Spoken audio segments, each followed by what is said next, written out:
ஏசப்பா ஒரு வார்த்தை சொல்றாருங்க. யோவான் 8:44ல, "நீங்கள் உங்கள் பிதாவாகிய பிசாசானவனால் உண்டானவர்கள், உங்கள் பிதாவினுடைய இச்சைகளின்படி செய்ய மனதா இருக்கிறீர்கள்" அப்படின்னு சொல்றாரு. இப்போ நான் சொல்ற காரியங்கள் எல்லாம் உங்களோட வாழ்க்கையில இருந்தா, உங்களுக்கு அப்பாவா பிசாசு தான் செயல்பட்டுட்டு இருக்கிறான் அப்படிங்கிறத நீங்க உணர்ந்து கொள்ள முடியும். பிசாசினோட குணம் என்ன அப்படின்னு நான் சொல்றேன் கேட்டுக்கோங்க.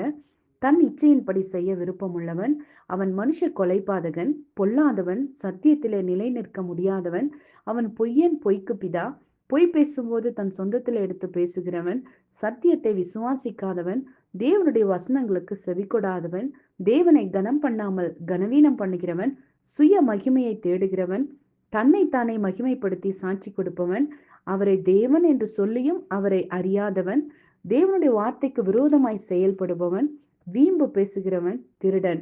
இப்ப நான் சொன்ன இத்தனை காரியங்கள்ல ஏதாவது ஒரு காரியம் உங்க வாழ்க்கையில இருந்தா கூட உங்களுக்கு அப்பா பிசாசு தான்